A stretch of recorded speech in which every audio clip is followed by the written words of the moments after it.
Bom dia, moçada!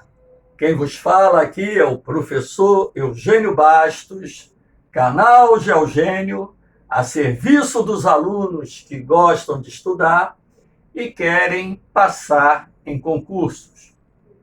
Moçada, dê aquela forcinha no canal, compartilhem o vídeo, se inscrevam no canal, deixem um likezinho para fortalecer o nosso trabalho. Quando eu falo nosso, porque não é só o trabalho do professor Eugênio Bastos, também o trabalho dos alunos que estão estudando e se preparando para concursos.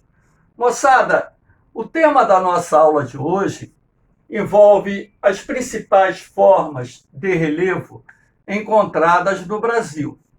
Na verdade, o que nós vamos fazer aqui é dar um conceito simplificado, não o conceito técnico, das principais formas de relevo, que são citadas muitas vezes em questões que abordam o tema.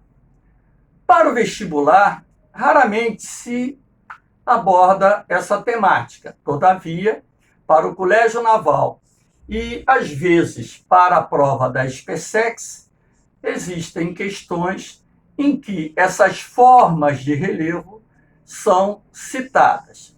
Ok? Então, na verdade, o que eu fiz aqui? Desenhos e imagens, para que vocês tenham uma noção mais próxima da realidade possível das principais formas de relevo encontradas no Brasil. Vamos começar pelas chapadas. Chapada é o nome que se dá a todo o planalto de topografia tabular. Na Espanha, por exemplo, a chapada é chamada de meseta. Então, se você observar o desenho, vai perceber aqui a topografia plana e as laterais íngremes, que é uma característica típica da formação da chapada. A chapada ela pode ser de origem cristalina, como também pode ser de origem sedimentar. As chapadas são mais comuns nas regiões Nordeste e Centro-Oeste do Brasil. Essa imagem que aparece aqui é a da Chapada da Diamantina, localizada no interior da Bahia. Por curiosidade, a chapada mais extensa do Brasil é a Chapada dos Parecis, que se estende de Rondônia até o norte do Mato Grosso. A segunda forma de relevo. Inselberg. Não tem nada a ver com iceberg. Iceberg, na verdade, são blocos de gelo que se desprendem das geleiras localizadas no Ártico e na Antártica, que flutuam nos oceanos. O Inselberg é uma forma de relevo residual encontrada no interior de um planalto ou de uma planície. Então, essa forma de relevo residual normalmente é constituída por rochas mais resistentes à erosão. Com o passar de milhões e milhões de anos, as rochas menos resistentes foram sendo desgastadas numa velocidade superior às rochas mais resistentes, razão pela qual você percebe aqui no desenho essa parte cinza escura sobressaindo. Aqui eu estou representando, por exemplo, um terreno cristalino e em amarelo eu estou representando um terreno sedimentar. As rochas sedimentares, por exemplo, elas são menos resistentes ao processo erosivo ou simplesmente aos processos erosivos. Então, ao lado, vocês podem ver, inclusive, uma imagem bem semelhante à do desenho. Olha a formação do Inselberg, que é uma forma de relevo muito comum na depressão sertaneja, na depressão do São Francisco, mas os Inselbergs podem ser encontrados também na planície costeira ou litorânea, na planície do Pantanal Mato-Grossense, enfim. Mas toda vez que os Inselbergs foram citados em concursos, a resposta estava lá na região Nordeste, na depressão sertaneja, que é a área onde normalmente há maior citação da presença dessa forma de relevo residual. Então, lembrando que os Inselbergs, na verdade, correspondem a uma espécie de morro testemunho que sobressai numa região de planalto e planícies, também conhecidos geologicamente com outro termo, monadinox. É outro termo que se dá aos Inselbergs, ok? Então, vamos lá. Pão de açúcar. O pão de açúcar é uma forma de relevo de origem cristalina que possui um cume arredondado e as laterais bem íngremes. Por que esse termo pão de açúcar? Esse termo pão de açúcar está associado aos portugueses, que quando chegaram aqui na entrada da Baía da Guanabara e observaram uma feição geológica onde hoje se encontra entre a Praia Vermelha e a Praia da Urca, perceberam que esta feição se assemelhava a uma espécie de pão de açúcar que era vendido em Portugal, razão pela qual eles batizaram essa formação de Morro do Pão de Açúcar. E, geologicamente, passou-se a adotar esse termo para toda elevação cristalina que apresenta um cume arredondado e as laterais bem íngremes, como vocês podem perceber aqui na imagem do Morro do Pão de Açúcar, na entrada da Baía da Guanabara. Então, por curiosidade, o Morro do Pão de Açúcar é constituído pelo gneiss, que é uma rocha cristalina de origem metamórfica, ou seja, derivada da transformação do granito. Os pães de açúcar são muito comuns nas serras encontradas Brasil afora. Aqui nós temos a falésia. A falésia é o nome que se dá a todo o paredão rochoso que mergulha diretamente no mar, podendo ser de origem cristalina, podendo ser de origem sedimentar, podendo ser de origem vulcânica. Do litoral sul do Rio de Janeiro ao litoral norte do Rio Grande do Sul, nós encontramos inúmeras falésias. No caso aqui da nossa região sudeste, litorais sul do Rio de Janeiro e litoral de São Paulo, os paredões da Serra do Mar, em vários pontos, entram em contato direto com as águas do Oceano Atlântico. Aqui nós temos uma imagem que não é brasileira, apenas para mostrar a vocês a imagem de uma falésia. Olha o oceano, o mar, e olha o paredão rochoso, mergulhando diretamente nas águas do mar. Então, todo e qualquer paredão rochoso que mergulha no mar, ou no lago, ou numa lagoa, nós chamamos de falésia, ou costões, que é o outro termo utilizado para essa feição de relevo. Aqui nós temos a barreira. A barreira é um tipo de falésia encontrada lá no litoral oriental da região Nordeste, principalmente no litoral oriental do Nordeste, que se estende do Rio Grande do Norte até o sul da Bahia. Em vários trechos do litoral nordestino, você irá observar a presença dessas barreiras, que, na verdade, elas são planas em cima e apresentam uma declividade que pode ser de algumas dezenas de metros. As barreiras são formadas por rochas sedimentares, o arenito, por exemplo, e normalmente entre as barreiras e o mar é possível você encontrar uma faixa de areia, uma faixa de praia. Como vocês podem observar aqui, essa barreira se encontra no litoral oriental da região Nordeste. Então você pode perceber, no desenho eu não botei a faixa de praia, mas aqui vocês podem perceber a faixa de areia. Lembrando que as barreiras foram formadas na Era Cenozoica, período terciário, são constituídas por rochas sedimentares, com maior destaque para o arenito, e são mais comuns no litoral oriental da região Nordeste, ou seja, na planície litorânea oriental da nossa querida região Nordeste. Aqui nós temos o Mar de Morros.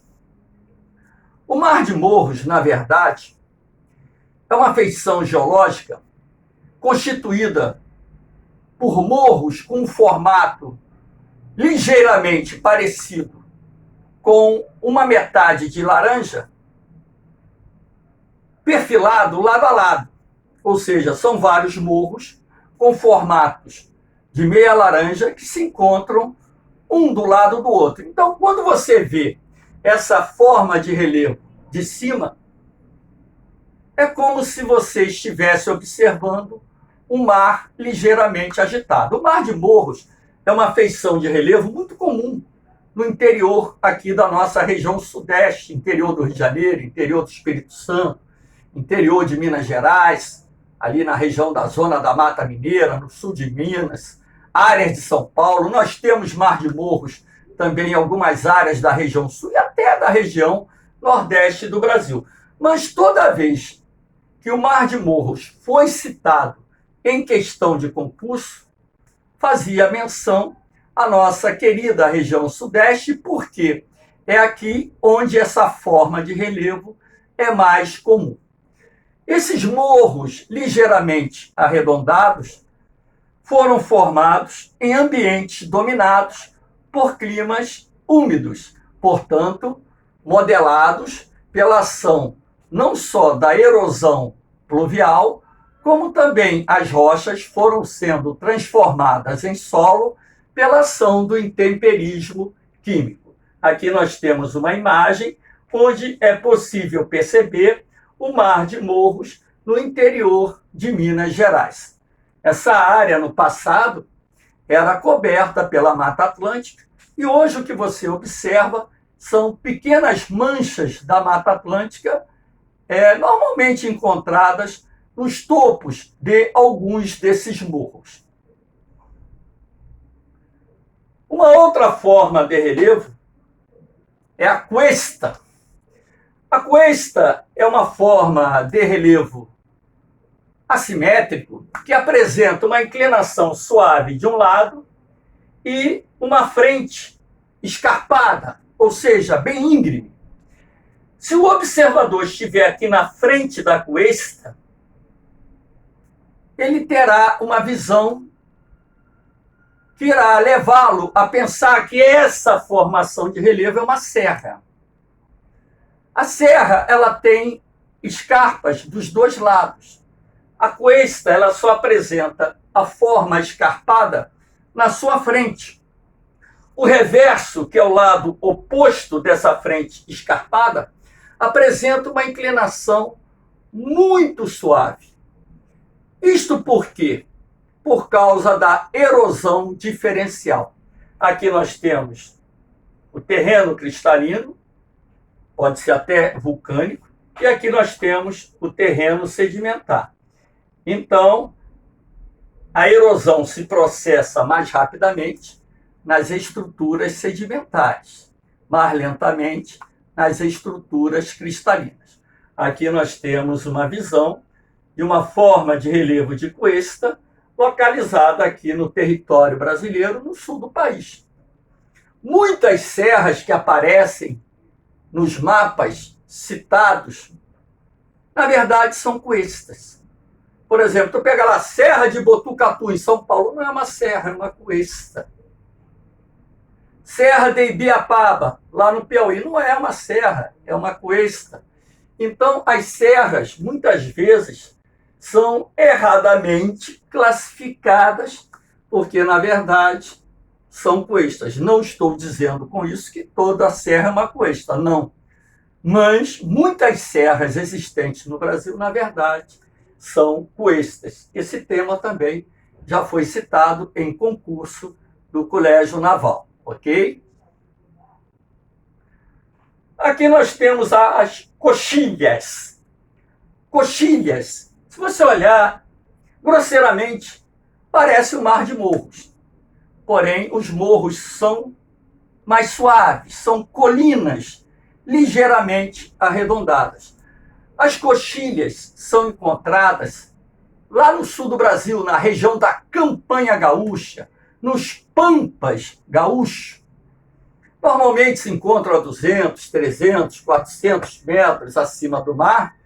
E reparem a feição dela. O terreno é suavemente ondulado. Normalmente essa área é coberta por vegetação campestre e é muito utilizada para a pecuária extensiva, havendo também manchas, né, de árvores, pequenos núcleos de floresta podem ser encontrados em alguns pontos das coxilhas. Então, falou em coxilha, pense logo na Campanha Gaúcha, nos Pampas gaúcho, porque é a área do território brasileiro onde encontramos essa feição de relevo, ou essa forma de relevo. Aqui nós temos a Restinga. Essa imagem aqui é da Restinga da Marambaia, aqui no estado do Rio de Janeiro. E aqui nós temos o desenho da Restinga. Essa parte marrom aqui, representando a terra, a parte azul, a água. Então, a Restinga, na verdade, é um cordão arenoso ou um banco arenoso paralelo à linha da costa. Como se forma uma restinga? Através da ação de uma corrente marinha. Por exemplo, se essa corrente marinha ela está fluindo predominantemente da direita para a esquerda, ela vai arrastando os grãos de areia que se encontram na faixa costeira e vai criando aqui um banco de areia que irá progressivamente separar uma pequena reentrância encontrada no litoral do mar aberto. A restinga, ela pode, inclusive, dar origem às lagoas costeiras. Muitas das lagoas costeiras encontradas no litoral brasileiro resultam da formação completa de uma restinga. Por exemplo, aqui no Rio de Janeiro, a Lagoa Rodrigo de Freitas, Lagoa da Barra da Tijuca, Marapendi, na zona oeste do Rio de Janeiro, Jacarepaguá, são exemplos de lagoas que se formaram através da evolução de uma restinga. As lagoas localizadas na região dos lagos aqui no Rio de Janeiro, Ponta Negra, Maricá, Araruama, essas lagoas também se formaram através desse processo de formação de uma restinga. E a própria Lagoa dos Patos e a Lagoa Mirim, lá no Rio Grande do Sul, a Lagoa dos Patos é a maior lagoa brasileira, também se formaram através desse processo. Essa imagem aérea aqui da Restinga de Marambaia é muito bonita. Depressões. A depressão é o nome que se dá a toda forma de relevo mais baixa em relação às terras circundantes, ou seja, as terras que se encontram no seu entorno, à sua volta. Existem dois tipos de depressões. Absoluta, quando esta se encontra abaixo do nível do mar. Se você traçar uma linha aqui, vai perceber que essa depressão se encontra abaixo do nível do mar. no Brasil não temos depressões absolutas.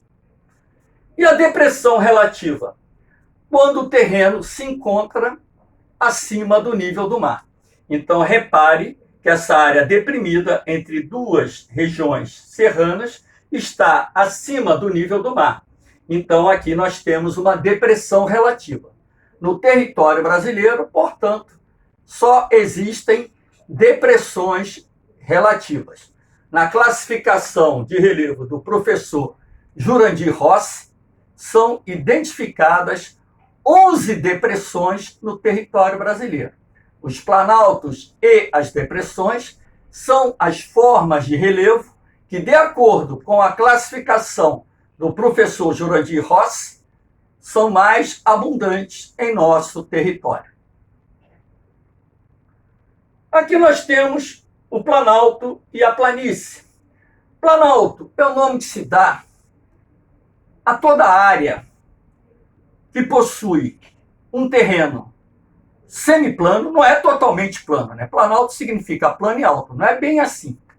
O planalto não é necessariamente plano e alto. Então você pode encontrar numa área planáltica ondulações, morros, mas é um terreno constituído por formações semiplanas, onde o processo de erosão é superior ao processo de sedimentação. Existem vários conceitos.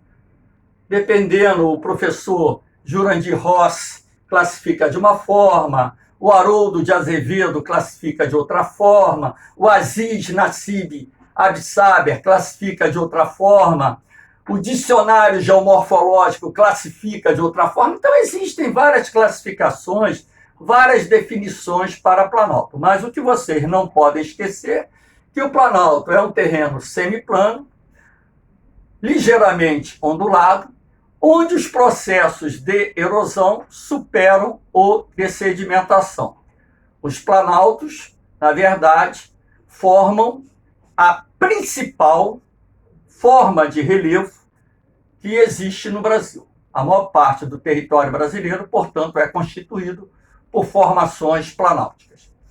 E a planície? A planície é o nome que se dá a todo o terreno semiplano ou ligeiramente ondulado, onde o processo de sedimentação supera o de erosão. Normalmente se pensa assim, a planície é um terreno plano e baixo.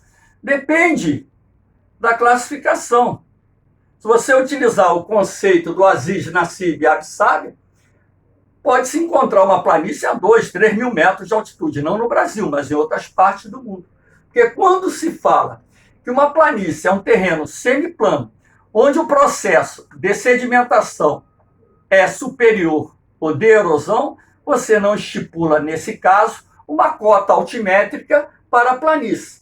Mas sempre quando se fala em planície, se tem a noção de ser um terreno semiplano ou plano e baixo, normalmente localizado ao nível do mar ou pouco acima do nível do mar.